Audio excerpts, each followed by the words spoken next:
Welcome to Filter Free. We are here with a special episode talking about voting and the election. It is 2020. The last 4 years have been a hell of a ride, a roller coaster without no rails and seatbelts. But here we are, and it's almost time for us to vote in less than 60 days. Um, at this point, I feel as though you should probably know who you're voting for. But for all of you slow kids in class that have not gotten up to speed, we're going to drop just a little bit of information on you to be able to help you guys out just a smidge today. This is probably one of the most important elections that we've had in quite some time. So I hope you guys are paying attention today. You listen, you get a little bit out of it, and you can go ahead and do your thing. But whoever, regardless of who you vote for at the end of this, I hope that you vote. As I said, this is filter free, and let's get to it. Fellas, go ahead. Everybody unmute yourself real quick. How y'all doing today? Everybody good? Yes, Yes, sir. yes. Yes. Bless, All bless. right. So, as you all know, this we're about to start a process. Well, we've already started the process to pick our next president. The two candidates we have is Donald Trump, who is currently the current sitting president, versus our former vice president and Joseph Biden. Two different candidates. I want to say they're two drastically and fundamentally different candidates, but the deeper you dig, you see that it's not that much of a difference Not much of a difference at all. at all. However, I do want to speak on just a couple points about and touch on a couple points for each candidate, and then tell you all how to vote, the important and the importance of voting. Uh, I know we joked online the other day, and Brandon and I kind of had a little back and forth about the importance of voting or the lack thereof. So uh, I know a lot of people, though, even though in jest during that moment, a lot of people do have that same outlook and opinion. So when we get to that, we'll go ahead and elaborate and really dive into it. However, we have two candidates. We had a sitting president who is currently a Republican, who for the last 70 years, 50 years, has been entitled. He's been spoiled. He's been able to get his way and has a track record of racism, misogyny, xenophobia. You choose the ear, ick, or is, and almost 100% it falls under the category of Donald Trump. Um, I know some of you all may be like, oh, you're a hater. So let's go down the list. Donald Trump is famous for saying, grab him by the pussy. His supporters say, hey, that's just locker room talk. I ain't never talked in a locker room like that myself. And after talking to quite a few men from all around the world, all races, you know what I mean? I They don't think all the kind of Oval agree. Office has a And locker room. I don't think he's an NBA star or that the Oval Office has a locker room. But go listen, ahead. you can't pick who supports you, and you can't pick who's bright. So we have those type of inflammatory comments. We then have his track record of racism, where he was purposefully not renting his apartments and other properties to black people. When he would have racist rich people come into his casinos, he would remove all of the black workers and the car dealers off of the floor. This is the same person who would hire contractors to build his shitty properties and not pay them. This is just an example of the things that he's done. This was prior to him being elected because, according to a sect and demographic of the country, we needed a change because politics, as usual, was detrimental to their well-being. We then have had the privilege of having this amazing man as our president, and during that time, we've seen a rise in racial attacks. We've seen a rise in white supremacy. We've seen a rise in the lack of intelligence and trust in science. We've also been dealing with a pandemic, the likes that we haven't seen.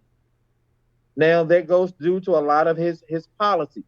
He came in saying that I do not like what the current president, the previous president, number 44, Mr. Barack Obama, has done, and I'm going to systematically destroy and tear all of that down.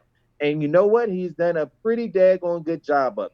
The one campaign promise that he made and kept was, I'm going to expose the swamp and show you how the government really, really works. And you know what? He has done an amazing job at that. He has shown us how the swamp works and how he continues to profit off of how the swamp works. But you know what? That sounds a little bit biased. So let's talk about the good things that Donald Trump has done. Donald Trump has created economic business zones in impoverished communities. Donald Trump has reformed the prison system. There are a lot of people who've gotten out of prison due to Donald Trump. He also said, I'm going to build a wall.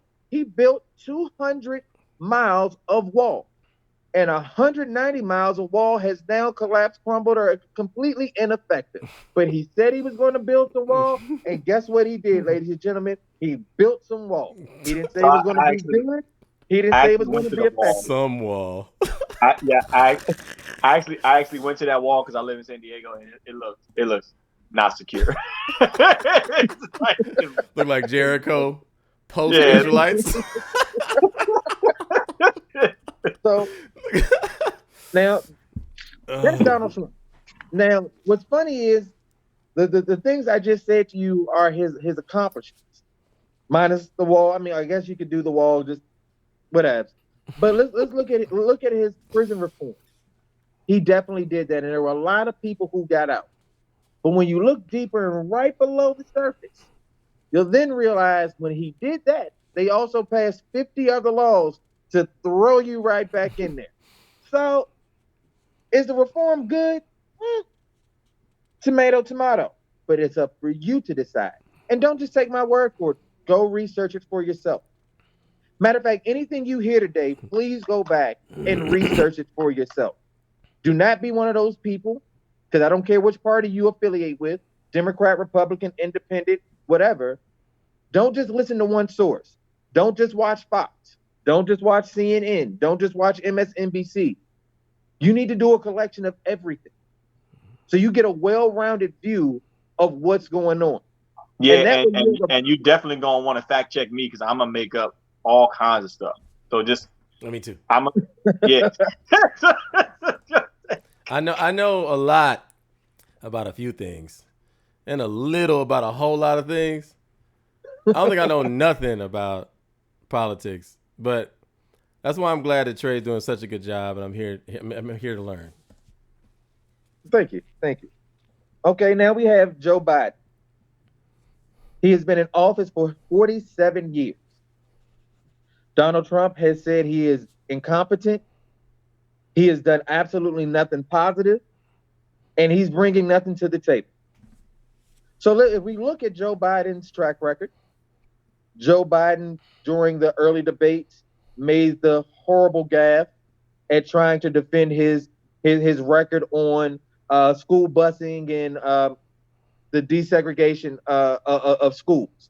And he just so happened to be going against his presidential nominee, Kamala Harris, who said, hey, I was in the second class of those students who got bused to other schools. What are you going to do? That was a horrible law. That was a horrible policy pass. And he had the dumb face. But it happened. Guess what? That was in the 70s. It is now 2020. What has he done since 1970? Well, in 1991, he was a part of that horrible crackdown on the super thugs, those super criminals. Yes, he was definitely a part of that. Super predators is what he said. Super predators, that's the word. Predators. Thank you, James. He was a part of that horrible bill, and that which locked up tens of thousands of black men and of minorities. That would be the 1994 crime bill, actually. Thank you, James. See, come on, James. Come on now. All right. So, but since then, what has Biden done? Biden has always been a moderate or a Democratic Republican, if you will. He looks out for his donors. This is all things that we know. But guess what? When you have Satan going against Damien, which do you choose? One's a little bit worse, in my opinion. But guess what? That's just me. Now, I have my fellow news compadre here, Brother James. Brother So, James. Mr. James, come on in. What's your take on these two men that we now have going to lead our land? After watching the debacle of a debate on Tuesday night, I am left distraught, disappointed. You know, on one side, we have a 77-year-old who will be 78 upon swearing in January. We have a 74-year-old white guy, privileged white man from New York. It's kind of like, it feels like you're trying to vote for two sides of the same old white coin. Like it's the same old, you know, I thought we had gotten past, like I was watching the debate, like I thought we got past this. I thought we were making progress and moving, but you know, it's really just one we have that clearly does not have Black folks' best interest, and one just kind of tolerates us and doesn't celebrate us. You know what I'm saying? And so I don't know. I know one is better than the other. I can recognize that. And that's why I think that people should be able to understand. But even in the debate, okay, it's a 90-minute debate. How long did they speak about African Americans? About 120 minutes, like 2 minutes out of those 90 minutes. We're an afterthought. We're not a concern. Definitely not a priority. You know, and so for the 40 million of us, you know, Diddy had it before, like hold your vote and make them vote upon your interests. But I mean, like, I don't know, man. It's just, it wasn't, Joe Biden is definitely not an ideal candidate. He looks good because of his history with Barack and being the vice president and serving those 8 years with him. He's appealing to us, but that's all we have. You know, it's kind of oatmeal is better than no meal. So I do want to eat. So I'll take the oatmeal with no butter, no maple syrup, no nut. It's just oatmeal. It's not going to be, it'll fill me up, but I'm not going, you know, anyway. Oh, man. See, this is why I'm here. That made me understand. Now I can say I know a little bit about politics. It's like oatmeal, you know? Okay. So I don't want to come off overly critical on either candidate, because for me, I personally am an independent. Some things I'm Democratic, some things I'm Republican, some things I'm neither. But I feel as though nobody in a free thinking state of mind is all of one thing. I think that's impossible to do. So like I said, there are some things, depending on your tax bracket, that is extremely beneficial to you under Trump's plan. Unfortunately, there are a lot of things that are left kind of uncertain, because when you take the time to go to donaldtrump.com, or you go to look at any of the resources that they provide for a concrete plan, and I do mean a concrete, detailed plan, a step-by-step showing, hey, this is what I hope to accomplish or want to accomplish, it's not very well written out coming from his camp. Now, don't know who to blame for that, but I have definitely been researching this for probably about the last month and a half. And to just have a solid say, hey, this is what they're going for, without using talking points based off of rhetoric that has been said. Like the incident in Charlottesville, there are good people on both sides, or his handling of the current COVID situation, or them asking him directly during the debate, will you just blatantly denounce white supremacy and all affiliations or organizations of that sort? Now, depending how you want to look at it, because depending on which side you're on, his response of, I've always said I don't support things like that. He's never denounced. Yes, that is very vague.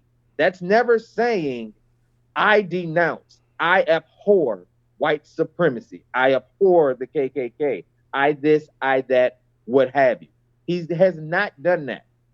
And Kayleigh McEnany, much to my disgust, pulls out her binder and gives us the quotes. Of the 10 times over the last 4 years, he's said something remotely positive or in favor of, I might have a little angst towards white supremacy. He doesn't. Because he is one. I mean, and if I may make, I want to make a clear distinction about what transpired on Tuesday night in front of 90 million people.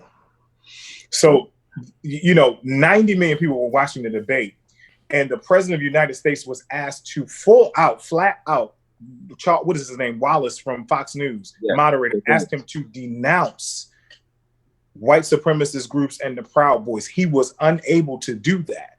And his response was stand back and stand by. Stand by means, hold up, you wait and I'll tell you what the next move is. Mm-hmm. Do you understand what I'm saying? So that was the president of the United States and so to me, that was a call to arms. Yep. Mm-hmm. You understand what I'm saying? That was a call. Like, it is amazing to me watching some of my friends who I have to really now, like, I got to discard y'all because you're still saying a little white supremacy, a little racism is still okay. I can still support that. So if you can say that, that means you're opposed to me and mine. You're opposed to me and my family, my mama and my cousins and all of them. So we have a problem. Mm-hmm. So the gravity of that, smart people would have lied. Like, he could have lied. Think about it. This wouldn't even be a thing if he just said, okay, I denounce white supremacy and not mean it. And we wouldn't even have this talking point right now. You know what I'm saying? But he was unable to do that because it is so near and dear to him. And he is one. Yeah, but if the white supremacists misunderstand him and think he might be honest, it's not just a matter that he is one. His daddy was one, and his grandfather, I believe they said, was a grand wizard. So absolutely. Like, you have been taught, indoctrinated, made entitled, and all wrapped up in a nice little racist orange. That's awesome. But you know what else it is, though. You know what else it is, man. When we're talking about him denouncing white supremacy, we're talking about him pandering to a different demographic than his supporters. Mm-hmm. Like, we wanted him to do that for us. He's not going to pander to us like that. Because he doesn't want to alienate his core supporters. Mm-hmm. They don't want him to denounce white supremacy. They love, whatever those boys are called or whatever. They love that. You know what I'm saying? So he's not going to do that because he's not going to alienate his core supporters to try to pull in a few of us. He's not going to do that. But that's why he's able to be patently unable. I agree. And still be the president of the United States is because he's a white supremacist. Like, that's why he's able to be Trump and be the president. If he loses that, then what else is there to stand? I mean, there's nothing to stand on. He didn't even mention anything he could stand on in the debate. Right. So he has to. He can't denounce them. That's the only thing he has left. And the shameful thing is there's enough of them for him to be concerned about that. I don't even know how many of y'all can get that stand back and stand by off. Like, for y'all, the ones that are married, if y'all get caught cheating and your wife be like, yo, cut off all your side jumps, can you be like, yo, stand back and stand by? You still gonna have a happy marriage? Hold up, just chill for a second. I agree with what Joaquin was saying to the extent that, and Bluetooth, to the extent that. Yeah, I think he's playing it slick. He's not gonna like fully denounce that because he knows that that's a part of his base. I'm sure he's aware of that. The thing is, too, I don't know if you guys have done research on the Proud Boys, but the Proud Boys aren't a white nationalist organization. Yep, they're not a white supremacist organization. Right. The Proud Boys have Black members. The Proud Boys have Latino members. The Proud Boys are. There's videos and testimonies of the Proud Boys going into neighborhoods and protecting Black homes, Black businesses. They're patriots. And so what they do is they go to a lot of they have this national organization. They go to a lot of these protests hoping to try to protect organizations, businesses, stuff like that. So there's a misconception about the Proud Boys that I think needs to be clarified. And when you see the lead member of the Proud Boys is like Afro-Latino or something like that. So one of the lead members. So I think that needs to be dispelled. And then there was also a video recently of Trump. I don't know if it was right before or after the debate, but it was within that like 24 to 48 hour period where he was saying like, oh, I don't know who the Proud Boys are. So a part of it is he also tried to get off Brandon. I'm sorry, I don't mean to interrupt, but he also said not just that he didn't know who they were, but that Joe Biden or Chris Wallace was the person who said it first, and he just repeated it after they said it, which when you roll the footage during that 30-second instant replay, we found that was a lie. But please continue. Well, yeah, I mean, just saying. So a part of my thing with Trump is I sometimes feel like people give him too much credit. Like him to be, I don't personally listen. I'm not a Trump supporter, Trump fan, but I just think that I don't see him as some like organized dude in the background, like scheming and plotting. I think he's very narcissistic. I think he's very much about himself. But he's also not a very smart man. I can't imagine him leading a group of other individuals like onward and upward to success, and we're going to get rid of this. That's not him. I think he's so wrapped up in himself, he wouldn't even fit in that kind of organization because he don't want to hear what you got to say. So I think that we often give him a little bit too much credit. That's not to say that he's not dysfunctional and detrimental and has issues. I'm just trying to say like this whole idea that I don't see him as a white supremacist. I don't think he's smart enough. You know what I think with the category he falls into, when we think of white supremacy, we think of like the Ku Klux Klan and like Aryan Nation and That's these true. people who think that they're superior, right? Mm-hmm. I think he falls into the category of white people who are tired of feeling guilty about some stuff that happened before they were born. And so they got tired of black people saying we need reparations. They're always talking about systemic racism, yada, yada, yada. So they kind of are rebelling against this idea of white shame or white guilt which is really crazy because nobody can make you feel guilty, right? Nobody can make you feel guilt is a personal thing. You feel guilty or you don't. It's not somebody can say, you know what, Bluetooth, you're going to feel guilty tomorrow, and then you just start feeling guilty or whatever. You know what I mean? If you feel guilty about what happened, that's a personal thing. But if I'm talking about the history of America and whites and blacks in America, and you as a white person feel guilty about it, you should start doing some soul searching and really looking at yourself and saying, why am I taking on the shame of this stuff from before? Right? But what we have is right. Definitely that. What we have is, and when you, and I think it's a policy that he's actually working on right now that illustrates that. Aren't they removing all of the sensitivity training, like racial sensitivity training from? Absolutely. They started to do that. Yes, because he's saying that it's shaming white people. Absolutely. It's like a Jedi mind trick. It's what like is sensitivity this racism training? stuff. It never existed. It's crazy. His deeds and actions, definitely would be equivalent to that of white supremacists. A white supremacist wants to preserve all things that are white. That's their primary thing. Mm-hmm. And so the browning of America, including Latinos, because he let them know, you Mexicans and rapists, you are not in. I don't care how light y'all are and look close to me. I need you to know that you're not us and stay there. So there is no way for me to not, I look in his history and I look at what he's done legislatively as a president, there's no way for me not to call him the white supremacist in chief. I don't know anything about anything when it comes to politics, but my understanding of white supremacy is that it's a belief system, not a job or a job title. I think it's a belief system to a religious degree, right? That pervades your worldview and the way you see the population of the world. And Right. that is what makes you a white supremacist. Not the fact that you can lead others into anything or organize anything. It's what you believe, because what was passed down to you and you took for truth and based your life on it.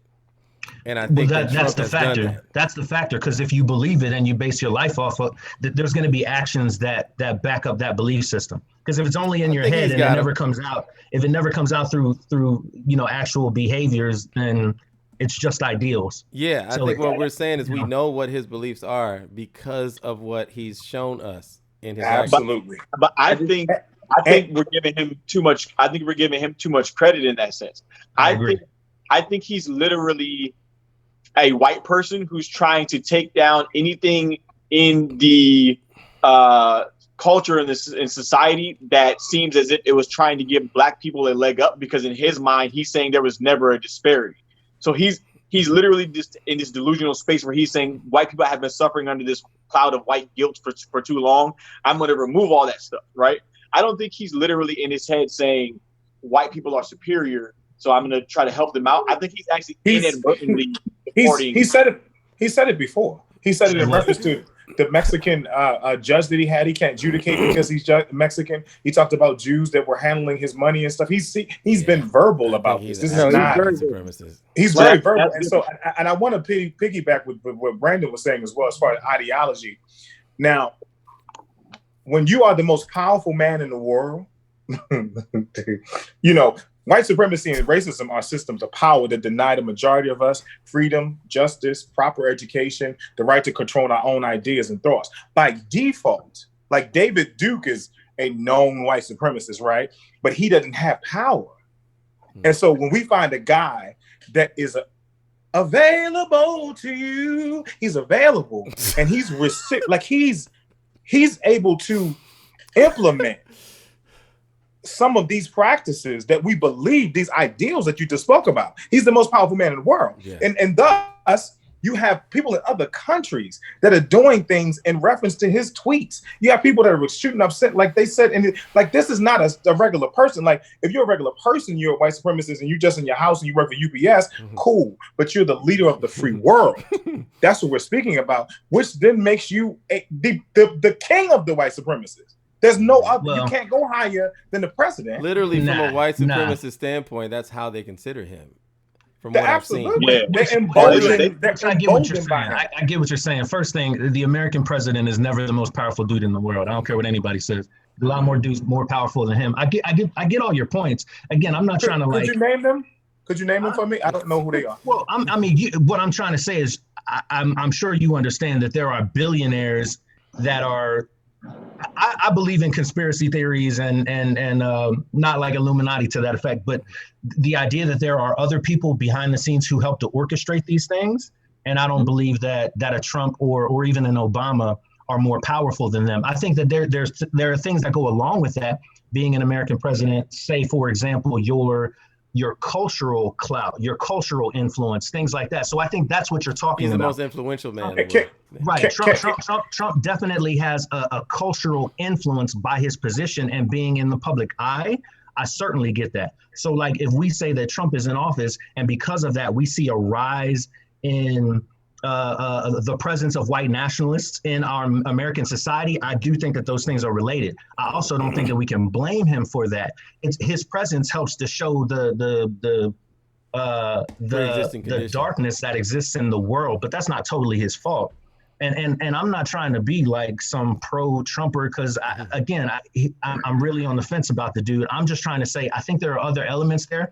My issue is when we start to talk about Trump like he's the reason that the world is screwed up. And it's not. The world's been screwed up. Okay. The world. I'm sorry. Now, yeah. So if we're talking politics and you want to talk about who to vote for, cool. Then you can do that. But don't make one man the scapegoat like he's the only problem that we've ever faced in the world. He's exposing. Well, I think our discussion right now, but there's a whole lot of stuff that we need to expose and talk about. What's going on? And to that point, I think for Trump, I think it might be more of a classism thing than it is a racism thing. So when I see Trump, affiliate with black people, and he does affiliate with black people. It's people who have made it. People, it's black, like look at the Herschel Walker situation. They're friends. Look, there are other people that totally endorse black people, who endorse Trump as friends, that they talk to, they communicate with, they spent time with. But when you look at who they are, it's always black people with a position. It's always black people with power. It's always black people with money. So to me, I related a little bit more to I think it goes along with what Joaquin was saying, is that Trump looks at, like, are you an achiever? Do you have something, maybe even something selfishly, do you have something that you can offer to me and where I am and my platform? But I think it's almost more of a classism thing. I think when that class is allowed to, and I do mean allowed to from his standpoint, be in his presence, it is not from an equalistic standpoint. It's from because of your, maybe so. Because the only reason I say this is because I know one of the people who are extremely affluent, who have been in close quarters with Trump, and that person considers Trump to be a white supremacist. so he's allowed to be in his presence because he has something he can offer him. It's a matter of perspective. And I mean, it's a matter of a perspective that's very close and learned. So it's a perspective that I listen to and respect because it's closer than I've ever been to the man. But also, to say that you think it's more classist, you have if we go through history, the reason that racism was created was due to classism. It was a matter of the has and have not. So right, I understand. So to stop the poor whites from joining the poor blacks, saying, "Hey, you rich people are doing this dirty. This ain't right." They was like, "No, what can we do to cause division between them?" And that's where racism started. So I get where you're trying to correlate it. However, racism as we know it today is its own living, breathing entity. You can be racist and you can be classist. You can be classist without being a racist. So no, he is a racist. And there are over 150 lawsuits that have been filed against him over his 72 years of life to prove that he is a racist. Like my mama told me a long time ago, and I know all of y'all heard this saying, when somebody show you who they are, believe them.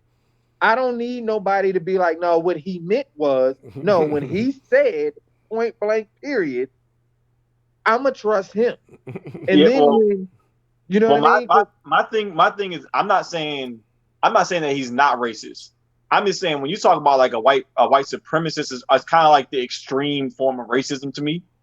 And I almost think he's like inadvertently that. Like I don't even think he's like I don't maybe you know what, maybe it's my predisposition. I have this image in my mind of him being stupid, like dumb as hell. I don't think that's kind of my approach. Most of them are.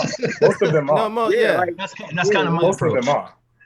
You can't be like brilliant and be like a racist. No, like, that's not true. That's not true. That's not true.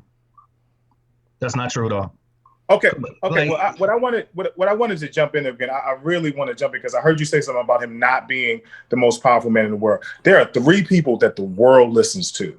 That's the Queen of England, that's the Pope, and that's the President of the United States. That's an exclusive fraternity, right? So when he speaks, like, okay, just take for instance for the other day, he announced that he has coronavirus, right? The stock market drops. You understand? Like you can't. When you speak, money stops moving. That is the most powerful, one of the most powerful people in the world, and there's no way to get around that. I think what Brandon is saying is there are other people. I'm not saying that who he's not, control bro. the banks and control the way money moves. I'm not saying that he's not powerful. I'm saying that there are other people who have influence, just a lot of them we don't see. Because again, what you're talking about is cultural influence. You're not talking about there's other types of influence. Yeah. There's economic influence, and we live in a society with billionaires. So you know what I'm saying? He's not the only person with power. Check this out. On the lawn of the White House, let's just check this out about power. On the lawn of the White House, like there's the Treasury Department, right? And there's the White House. You got power, White House, Treasury Department, money. right? There's no like they're there for a reason. They share the same lawn for a reason. It's not because it's just. We're essentially saying the same thing, bro. I'm not disagreeing with you. I just don't think he's the most powerful person like ever. But I agree. He's the very office powerful, holds that. The office, especially in terms of cultural influence. Doesn't hold the most powerful person in the world. Which is really what we're talking about. The office doesn't make you the most powerful person in the world. Exactly. But it's one of. He's definitely one of them. And he might be the second ring. He might. All right. Yeah. So one of you, I'm sorry because we've been talking, so I'm not sure who it is a second ago, but one of you just brought up the Rona. Bluetooth, you made a song with some folks about the Rona. Yeah. I don't want the Rona. Hey, come on. Link in the description. But when we talk about that now publicly, we've seen a lot happen. And it's really ironic to me because the lack of intelligence that I feel as though a lot of people are exhibiting right now is a little shocking to me and extremely depressing. So publicly, Donald Trump has been downplaying the severity of COVID-19 and the coronavirus as a whole. In the beginning, it was like, hey, we had 15 cases, but we'll be down to 0 in a few days. It's nothing. When that wasn't the case, it was like, oh, when it gets hot, the heat will kill it, and then everybody will be fine. That was a lie. I mean, just you name it, he's been wrong with everything that he's put out publicly. And then we come to find out 4 months in from an opportunist by the name of Mr. Woodward, who was writing a book, and he knew on February 7th that it had states with Donald Trump saying, hey, this shit is bad. This is really bad. I mean, this is different. This ain't like the flu. Like, it's in the air. You got to breathe it. You got to breathe. Oh, my God. So this is what you're saying on tape. And you can hear the concern and fear in his voice. But you're coming out publicly lying to me. Trey, just go with me, man. Okay. This is the government. Why? The government, we're holding this man. I'm not defending this man, but this is silly. This is the same government that did the Tuskegee Airmen, why would we expect transparency and Thank you. and honesty from the head of the government? It don't even make no sense. Thank you. I don't expect that from Obama. He wasn't honest either. I don't expect anybody in that position to be honest with us. What do you think they're going to just tell us about all the aliens and all the diseases and the Cold War that's going on and all? They're not going to. This is America. Like, they're not. Donald Trump is probably the most honest president we've ever had because he doesn't know any better. He's too stupid to know better. So dumb that he'll make a deal and then get on Twitter and be like, yeah, executive order. I just executive ordered this. Who knew about executive orders? I didn't know anything about executive orders until Donald Trump just started using them willy-nilly for everything. You know what? Forget the process. I know we're supposed to have these checks and balances. Executive order. Forget it. You know what? I don't care. Executive order. I need my homie to get out of jail. Executive order. You know what I love about that though, Why you say that, right? But executive orders hold no power. Excuse me. Executive orders hold no power without Congress enacting laws in order to enforce them, right? So one of the biggest misconceptions we have in American history and American government is you cannot prosecute a sitting president, right? That was written, I believe it was by Dwight Eisenhower, or don't quote me on that. It was one of the earlier presidents. They wrote it in a memo, and it actually might have been Richard Nixon. He wrote it on a memo that acting president, you should not be able to, in a memo. This was not a law. This was not written into the Constitution, the Bill of Rights, none of the amendments since or beginning, nothing. A memo. which means, you know what? It could have accidentally ended up in the shredder and nobody would know. This is nothing that is actually enforceable. But people walk around here on all the time saying you cannot prosecute and go after a sitting president. No, it just looks good. The reality is Donald Trump should be getting fried for all the rape cases he got currently open against him, for the tax fraud that he got, but any and everything that he got going on. The reality is we live in a country where laws do not matter. The reality is the law and order president. What do you mean, Joaquin?